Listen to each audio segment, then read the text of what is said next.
ಹಳೆಯ ಚಿನ್ನದ ಒಡವೆನ ಅಧಿಕ ಬೆಲೆಗೆ ಮಾರಬೇಕೆ ಅಂದ್ರೆ ಆಟಿಕಾಗೆ ಕಾಲ್ ಮಾಡಿ 8880300300. Attica gold company. ರೂಢದಿಂದ ಇದನ್ನ ಅಕ್ವೈರ್ ಮಾಡಿ ಸೈಟ್ ಎಲ್ಲ ಹಂಚಿಕೆ ಮಾಡವ್ರೆ. ಸಮಸ್ಯೆ ಇತ್ತು. ನಮ್ಮ MLA ಅವರು ಜವಾಬ್ದಾರಿ ತಗೊಂಡು ಈಗ ಲೇಔಟ್ ಮಾಡಿ ಅವ್ರಿಗೆಲ್ರಿಗೂ ಕೂಡ ಯಾರ್ಯಾರು ಅರಾಜಕ ದುಡ್ಡು ತಗೊಂಡ್ರೆ ಸೈಟ್ ಕೊಡ್ತಕ್ಕಂಥ ಕೆಲಸಕ್ಕೆ ಚಾಲನೆ ಕೊಟ್ಟಿದ್ದಾರೆ ನಮ್ಮ ಇಕ್ಬಾಲ್ ಹುಸೇನ್ ಸಾಹೇಬ್. ಸರ್, ಈಗ ಕುಮಾರಸ್ವಾಮಿ ಅವರು ನೈಸ್ ವಿಚಾರಕ್ಕೆ ಮತ್ತೊಂದು ಹೇಳಿದ್ರು ಸರ್, ಯಾವುದೇ ಕಾರಣಕ್ಕೂ ಟೋಲ್ ಕಟ್ಬೇಡಿ, FIR ಆದ್ರೂ ಪರವಾಗಿಲ್ಲ. ಒಬ್ಬ ಕೇಂದ್ರ ಮಂತ್ರಿ ಹೆಂಗ್ ಮಾತಾಡ್ಬೇಕು ಅಂತ ಹೇಳ್ಕೊಡ್ರಿ ನೀವು, ಅವ್ರ ಮಾಧ್ಯಮದವ್ರಿ. ಅವ್ರಿಗೆ ಕಾನೂನು ಐತಲ್ಲನಪ್ಪ, ಕೋರ್ಟ್ಗೆ ಹೋಗ್ಲಿ, ಕೋರ್ಟ್ ಅಲ್ಲಿ ಕಟ್ಟಲ್ಲ ಅಂತ ಹೇಳಿ ಮಾಡ್ಲಿ, ಕಂಟೆಂಪ್ಟ್ ಮಾಡ್ಲಿ, ಮೂವ್ ಮಾಡ್ಲಿ. ಸುಮ್ನೆ ಏನೋ ಒಬ್ಬ ಕೇಂದ್ರ ಮಂತ್ರಿಯಾಗಿ ಜವಾಬ್ದಾರಿ ತಗೋ ಮಾತಾಡ್ಬೇಕಪ್ಪ. ಸುಮ್ನೆ ಯಾರೋ ರೋಡ್ ಅಲ್ಲಿ ಬೀದಿಲಿ ಹೋಗೋರು ಮಾತಾಡ್ತಾರಲ್ಲ, ಆತರ ಮಾತಾಡೋದ್ ಬಿಡ್ಬೇಕು. ಕುಮಾರಸ್ವಾಮಿ ಅವ್ರು ಮನವಿ ಮಾಡ್ತೀವಿ. ಇದು senior minister, X chief minister, ಕೇಂದ್ರದಲ್ಲಿ ಅವ್ರದ್ದೇ ಆದಂತ ಜವಾಬ್ದಾರಿ ಇದೆ. ಅಲ್ಲಿ ಕೇಂದ್ರದಲ್ಲಿ ಕೆಲಸ ಮಾಡ್ರಿ ಅಂತ ಕಳ್ಸಿದ್ರೆ ಹೋಗಿ ಬಂದು ಅದೇನೋ ಗಾದೆ ಹೇಳ್ತಾರಲ್ಲ ನಮ್ ಕಡೆ, ಹಂಗೆ ಬೆಳಿಗ್ಗೆ ಬಂದು ಇಲ್ಲಿ ಹೋಗುತ್ತಲ್ಲ ಬಿಡುದಿಲ್ಲ. ನಾವು ಮಂತ್ರಿ ಮಾಡಿರೋದವ್ರನ್ನ ಕೇಂದ್ರದಲ್ಲಿ ಕೆಲಸ ಮಾಡ್ಲಿ ಅಂತ ಅಲ್ಲಿಂದ ಅದು ಆದೇಶ ಮಾಡಿಸ್ಲಿಕ್ಕೆ ಕೇಂದ್ರದಿಂದ ಆದೇಶ ಮಾಡಿಸ್ಲಿ, ಈ ತರ ಆಗಿದೆ ಇದನ್ನ ಸ್ಟಾಪ್ ಮಾಡಿದ ಆದೇಶ ಮಾಡಿಸ್ಲಿ. ಅದ್ಬಿಟ್ಟು ಒಂಥರ ಆದಿಲ್ಲಿ ಬೀದಿಲಿ ಬೇರೆಯವ್ರೇನೋ ಮಾಡ್ತಾರಲ್ಲ, ಆ ತರ ಬಿಹೇವಿಯರ್ ನ ದಯಮಾಡಿ ಬಿಡ್ಬೇಕು ಅಂತ ಮನವಿ ಮಾಡ್ತಾರೆ. ಹೌದ್ರಿ, ಅವ್ರಿಗೆ ಏನ್ ಕಾಣಿಸ್ತಾ ಇದೆ, ಮುಖ್ಯಮಂತ್ರಿಗಳಿಗೆ ಕೆಟ್ಟ ಸುಟ್ಟು ಅವ್ರ ಮನಸ್ಸಲ್ಲಿ ಇರ್ತಕ್ಕಂಥ ಉದ್ದೇಶನೇ ಅದು. ಹೊಟ್ಟೆ ಒಳಗಡೆ ತೋರಿಸ್ತದೆ ಅವ್ರಿಗೆ. ಅವ್ರನ್ನ DK ಶಿವಕುಮಾರ್ ಅವ್ರನ್ನ ನೋಡಿದ ತಕ್ಷಣ ಹೊಟ್ಟೆ ಒಳಗೆ ತೋರ್ಸಕ್ ಶುರು ಆಗ್ಬಿಡ್ತದೆ. ಅದಕ್ಕೋಸ್ಕರ ಹಿಂಗೆಲ್ಲ ಮಾತಾಡ್ತಾರೆ. ಕೋರ್ಟ್ ಅಲ್ಲಿ ಇದೆ ರೀ, ಅಷ್ಟು ಸುಲಭ ಮಾಡಕ್ ಆಗಲ್ಲ. ಕೋರ್ಟ್ ಅಲ್ಲಿ ಇದೆ, ಕೋರ್ಟ್ ಅಲ್ಲಿ ಸಾಧಕ ಬಾಧಕ ಎಲ್ಲ ಚರ್ಚೆ ಮಾಡಿ ಕಮಿಟಿ ಮಾಡಿರೋ ಮುಖ್ಯಮಂತ್ರಿಗಳು ನಮ್ಮನ್ನು ಕೂಡ ಅದಕ್ಕೆ ಆ ಕಮಿಟಿಗೆ ಹಾಕಿದ್ದಾರೆ. ನನ್ನನ್ನ ಚಲುವರಾಯಸ್ವಾಮಿ ಅವ್ರನ್ನ ಮತ್ತೆ ಪರಮೇಶ್ವರ್ ಅವರ ಅಧ್ಯಕ್ಷತೆ ಕಮಿಟಿ ಮಾಡವ್ರೆ. ಆ ಸಬ್ ಕಮಿಟಿಗೆ ತೀರ್ಮಾನ ಆದ್ಮೇಲೆ ಕ್ರಮ ತಗೊಂಡಿದ್ದಾರೆ. ಕೆಲವೊಂದಿಷ್ಟು ಜನ ಕೇಂದ್ರ ಸಚಿವರೇ ಈ ರೀತಿ ಹೇಳ್ಬೇಕು, ಅವ್ರು ಹೇಳ್ರಿ, ಕೇಂದ್ರ ಸಚಿವರು ಹಂಗ ಹೇಳ್ತಾರೇನ್ರಿ?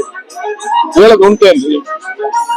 ಅವ್ರ ಏನಾದ್ರು ಇದ್ರೆ ಕಾನೂನು ರೀತಿಯಲ್ಲಿ ಅವರು ಕೋರ್ಟ್ ಅಲ್ಲಿ ಪ್ರಶ್ನೆ ಮಾಡ್ಲಿ, ಅದನ್ನ ಕ್ರಮ ತಗೊಳಕ್ ಹೇಳಿ ಕೋರ್ಟ್ ಅಲ್ಲಿ ಪ್ರಶ್ನೆ ಮಾಡಿ. ಅವ್ರು ಅದು ರೋಡಲ್ಲಿ ನಿಂತ್ಕೊಂಡು ಕಟ್ಬೇಡಿ ಕಣ್ರಿ, ಹೊಡಿರಿ, ಇಟ್ಕೊಡ್ರಿ, ಇದೆಲ್ಲ ಏನ್ರಿ? ಒಬ್ಬ ಕೇಂದ್ರ ಮಂತ್ರಿ, ಜವಾಬ್ದಾರಿ ಸ್ಥಾನ ಇರ್ತಕ್ಕಂಥ ಮಂತ್ರಿ ಮಾತಾಡ್ತಕ್ಕಂಥ ರೀತಿ ಗೊತ್ತಿಲ್ಲ. ಕುಮಾರಸ್ವಾಮಿ ಅವರೇ ಹೇಳ್ತಾ ಇದಾರೆ, ಅದು ಗೊಂದಲನ ಕುಮಾರಸ್ವಾಮಿ ಅವರು ನಿವಾರಣೆ ಮಾಡ್ಬೇಕು. ನಾಗೇಂದ್ರ ವಿಚಾರಕ್ಕೆ ಸರ್ ಸಾಕಷ್ಟು ಚರ್ಚೆ ಏನಾಗಿದೆ ಕೂಡ. ಬಿ ನಾಗೇಂದ್ರ ವಿಚಾರ ಏನಾಗೈತೆ? ಪ್ರಾಸಿಕ್ಯೂಷನ್ಗೆ ಯಾರು ಆಯ್ತಪ್ಪ, CBI ಯಾರು ಕಂಟ್ರೋಲ್ ರೀ? ಸೆಂಟ್ರಲ್ ಗೌರ್ಮೆಂಟ್ ಕಂಟ್ರೋಲ್ ಇಲ್ಲನಪ್ಪ. ಇನ್ನೇನ್ ಮಾಡ್ತಾರಪ್ಪ ಅವರು? ನಮ್ಮ ಪರ ಇರ್ತಾರೆ ಅಂದ್ರೆ ಅವರು ವಿರುದ್ಧವಾಗಿ ಮಾಡ್ಲೇಬೇಕು. ಈಗ ನಮ್ಮ ನಾಯಕರಾದಂತ DK ಶಿವಕುಮಾರ್ ಅವ್ರ ಮೇಲೂ ಮಾಡಿಸಿದ್ರು. ಏನಾಯ್ತು ಅಂತಿಮವಾಗಿ ತೀರ್ಪು? ಸುಪ್ರೀಂ ಕೋರ್ಟ್ ನಲ್ಲಿ ವಜಾ ಆಯ್ತಾ? ಕೊಡ್ದಂಗಲ್ವಾ ಅವ್ರಿಗೆ? ಅದ್ ರೀತಿ ನಡೀತದೆ ಪಾಪ. ಅವ್ರ ಕೇಂದ್ರ ಸರ್ಕಾರದವರು ನಮ್ಮನ್ನ ಹತ್ತಿಕ್ಕತಕ್ಕಂಥ ಕೆಲಸ ಮಾಡ್ತಾವ್ರೆ. ಅದಕ್ಕೆ ಸರಿಯಾದ ರೀತಿ ಉತ್ತರ ಕೊಡ್ತೀವಿ. ನಡೀತಲ್ಲ ಸರ್ ಈ ವಿಚಾರ? ಯಾರು ನಡೆಸ್ತಾ ಇಲ್ಲ ಸದನ? ನಾವು ಚರ್ಚೆಗೆ ಬನ್ನಿ ಅಂತ ಕರಿತಾ ಇದೀವಿ. ಅವ್ರಿಗೆ ಚರ್ಚೆ ಮಾಡೋದಕ್ಕೆ ವಿಷಯನೇ ಇಲ್ಲ ಅವ್ರ ಹತ್ರ. ನಾಗೇಂದ್ರ ಅವ್ರ ವಿಚಾರ ಇಟ್ಕೊಂಡು ಅನವಶ್ಯವಾಗಿ ಗೊಂದಲ ಮಾಡ್ತಾವ್ರೆ. ಟೌನ್ಶಿಪ್ ವಿಚಾರ ಒಂದು ಸಮಿತಿ ಕೂಡ ಟೌನ್ಶಿಪ್ ವಿಚಾರವಾಗಿ ಸಮಿತಿ ಕೂಡ ರಚನೆ ಮಾಡಿದೆ. ಸಮಿತಿ ರಚನೆ ಮಾಡಿದೀವಿ. ಅದು ಈಗ ಮೀಟಿಂಗ್ ಶುರು ಮಾಡ್ತದೆ. ಸಾಧಕ ಬಾಧಕ ಚರ್ಚೆ ಮಾಡಿ ಸರ್ಕಾರಕ್ಕೆ ವರದಿ ಕೊಡ್ತೀವಿ. ಯಾವಾಗ ಬರುತ್ತೆ? ಅವ್ರ ಸಮಿತಿ ಅಧ್ಯಕ್ಷನ ಕೇಳಿದ್ರು, ನಾನು ಕೇಳಿದ್ರೆ ಅವ್ರಿಗೆಲ್ಲ ಜಾಗ ಮಾಡ್ಕೊಟ್ಟಿದೀವಿ, ಅವ್ರಿಗೆಲ್ಲ ಜವಾಬ್ದಾರಿ ಕೊಟ್ಟಿದೀವಿ. ಈಗ ಅವರು ಅದ್ರ ಬಗ್ಗೆ ಚರ್ಚೆ ಮಾಡಿ ಆಮೇಲೆ ತೀರ್ಮಾನ ತಗೊಂಡು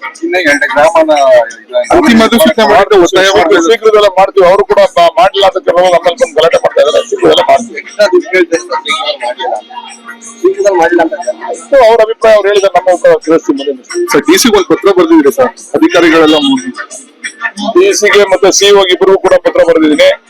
3:30 ಇಂದ 5:30ವರೆಗೂ ಎಲ್ಲ ಸರ್ಕಾರಿ ನೌಕರರು ತಮ್ಮ ತಮ್ಮ ಕಚೇರಿಯಲ್ಲಿ ಕಡ್ಡಾಯವಾಗಿ ಹಾಜರಾಗಿ ಸಾರ್ವಜನಿಕರ ಅಹವಾಲನ್ನ ಕೇಳಬೇಕು ಅಂತ ಹೇಳಿ ಪತ್ರ. ಗ್ಯಾರಂಟಿ ನ್ಯೂಸ್, ಸುದ್ದಿ ಖಚಿತ, ನ್ಯಾಯ ನಿಶ್ಚಿತ.